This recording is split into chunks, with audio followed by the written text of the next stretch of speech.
Bonjour chers collègues, comme je vous ai promis, voilà le premier tutoriel que je vous ai préparé pour mieux vous présenter le logiciel Visme.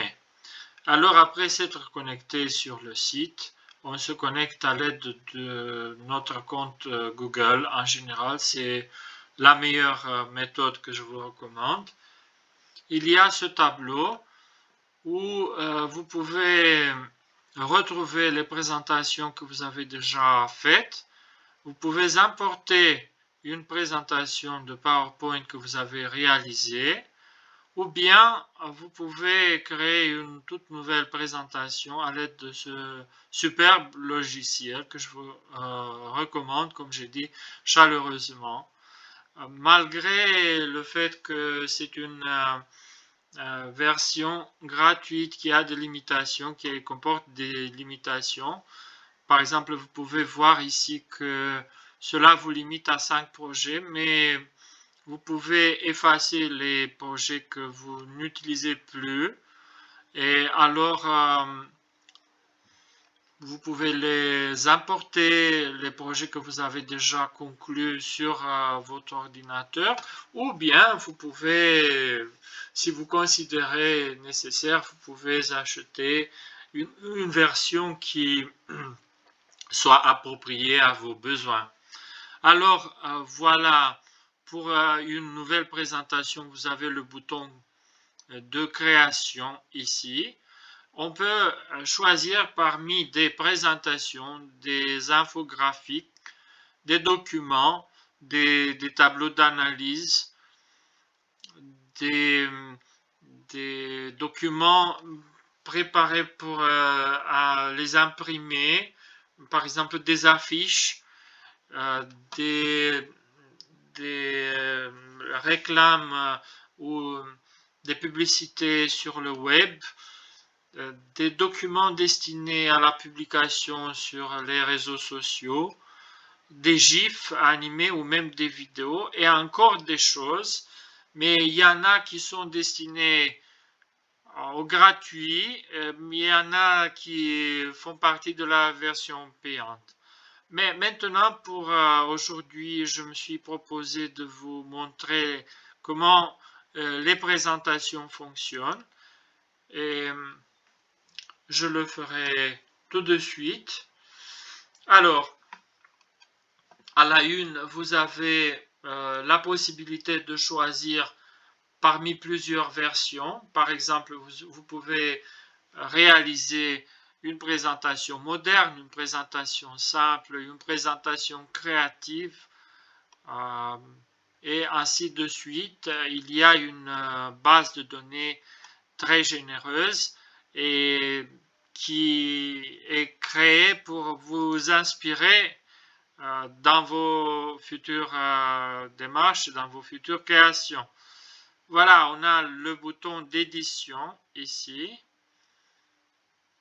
Je reprends donc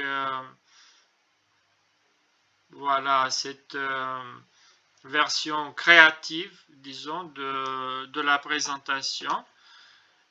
Sur la droite, j'ai les pages de ma présentation ou les diapositives si vous êtes habitué plutôt à PowerPoint. Et sur la gauche, j'ai les instruments que je peux utiliser, dont je peux me servir pour embellir, pour créer une présentation plus, disons, motivationnelle. Et sur la droite, j'ai deux, non, c'est pas exactement deux, mais trois boutons. Le bouton de présentation qui me permet de voir comment ma présentation sera vue par un public sur Internet ou dans une salle de conférence, par exemple. J'ai aussi la possibilité de partager en vue de l'édition ou seulement pour la présentation à un public. Voilà, j'ai pas de titre encore, mais je peux publier aussi sur le web. Je reprends cette adresse qui est unique, ou je peux utiliser la fonction embed, la fonction d'intégration, une fonction qui me permet aussi de rendre public, mais dans un site, dans l'article sur un site web, ma présentation dont je vous parle. Maintenant, je passe à la création d'une diapositive, d'une nouvelle diapositive ici. Et voilà, je peux choisir parmi plusieurs dizaines, disons, d'idées qui me sont proposées par les auteurs du logiciel. Moi, je peux avoir, par exemple, des pages de titre, des pages d'introduction, des pages qui proposent un schéma de présentation, des pages pour un agenda, des pages pour présenter l'équipe, des pages qui présentent des services qui sont offerts par exemple par une firme, des pages d'analyse des données, et ainsi de suite, des galeries, des cartes, des pages de comparaison pour réaliser des comparaisons entre produits ou entre choses qui sont proposées par dans de diverses situations. Bon, ainsi de suite. Et on a même des propositions pour des pages de finale pour la fin de notre présentation. Bon, il y a donc ces modèles déjà faits où il y a purement et simplement, et je choisis ici une diapositive blanche pour pouvoir la remplir à l'aide des éléments de menu du gauche. Et voilà, par exemple, je peux ajouter un titre. Voilà, je prends ici, je reprends le modèle qu'on me donne sur la gauche, l'un des modèles qu'on me donne pour ce template modèle. Ouais, et voilà, ici je peux ajouter un titre. Je peux changer de couleur. Je peux changer dans l'éditeur de texte. Je peux changer, voilà, la modalité d'écrire ce titre.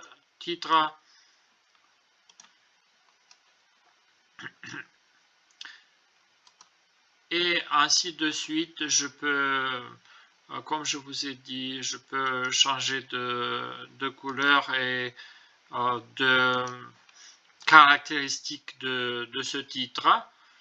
Bon, puis il y a des choix variés pour les lettres. On peut ajouter des textes et des graphies suggestifs pour mon thème. Voilà. C'est par un simple clic qu'on ajoute, et puis l'image et le texte peuvent être édités et adaptés aux besoins de notre présentation. Et voilà. Je prends encore une diapositive blanche dans ma présentation. Maintenant, je vais y poser quelques icônes que je reprends toujours sur la gauche. Il y a une bibliothèque impressionnante ici, et ça se réalise toujours par un simple clic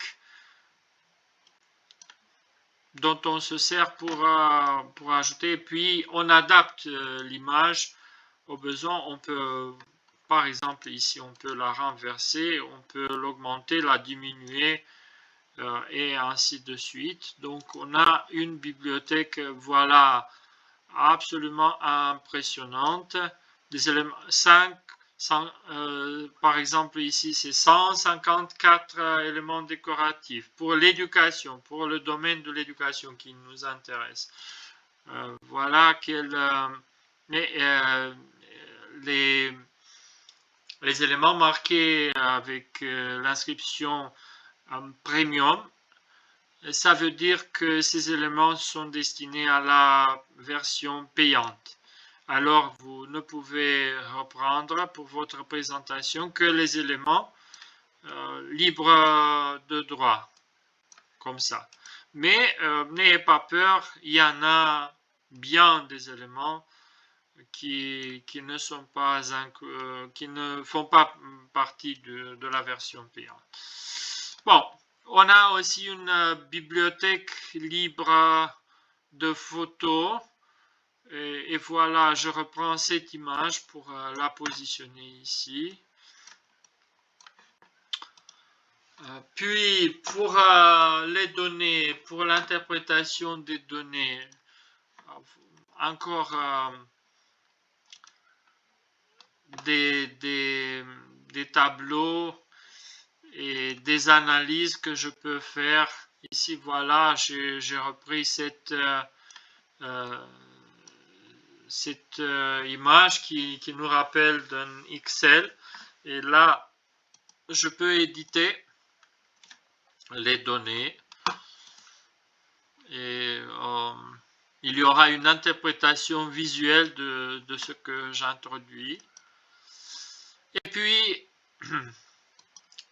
pour l'insertion des vidéos, on a des vidéos, on a des animations qui sont déjà présentes ici dans le logiciel, et on peut introduire des vidéos, on peut reprendre des vidéos sur YouTube alors à l'aide du code d'insertion, on peut les introduire ici, mais ça fait partie, si l'on veut faire appel à la version payante, on peut même insérer des codes iframe ou des codes HTML. Et c'est quelque chose d'unique qui n'existe pas dans PowerPoint. Et voilà, j'ai repris cette vidéo des éléphants et je l'ai introduite ici. On peut changer les couleurs du thème. Il y a plusieurs variantes qui nous sont proposées, mais qui se reflèteront plutôt sur la une ici, parce que moi j'ai préféré les diapositives blanches, et là il n'y a pas, c'est pas évident pour le choix des couleurs, mais là je peux vous montrer, voilà, les différentes versions que je peux choisir en fonction de mes préférences. Et ici, il y a même une bibliothèque personnelle dans laquelle apparaissent les images que j'ai utilisées, ou les images que j'ai sauvées, ou même les images que j'ai importées. Et sur le dernier onglet, on peut reprendre des vidéos de YouTube, comme je vous ai dit. On peut alors interconnecter, on peut introduire des éléments qui appartiennent aux autres logiciels. Des vidéos Vimeo, YouTube, des fichiers qui se trouvent sur Google Drive ou dans le Dropbox ou dans OneDrive, et ainsi de suite, des questionnaires sur SurveyMonkey ou Google Analytics, des cartes ou des éléments graphiques ou même des codes QR, et ainsi de suite. Alors à l'aide de l'adresse du document ou de la ressource, on peut la retrouver, on peut l'ajouter ici. Bon, ça c'est ma première présentation. Et là sur la droite, j'ai les diapositives que j'ai créées. Je peux donner des titres à ces diapositives. Je peux insérer des animations pour faire la liaison entre ces diapositives. Et voilà, ici c'est l'onglet de présentation de ce que j'ai fait. La vidéo des éléphants. Bon, ça c'est la dernière image que j'ai. Je reviens vers la une de ma présentation. Pour la version gratuite, vous avez cette petite mention Made with Visme, mais cela ne vous embêtera pas parce que le spectaculaire prédominera et je crois que vous serez très content ainsi que votre public. Voilà, je finis avec cette superbe image de la famille d'éléphants et sur la gauche la grille d'analyse. Et je vous remercie pour votre attention et j'espère que j'ai réalisé un matériel, un petit film qui vous sera utile. Merci à vous.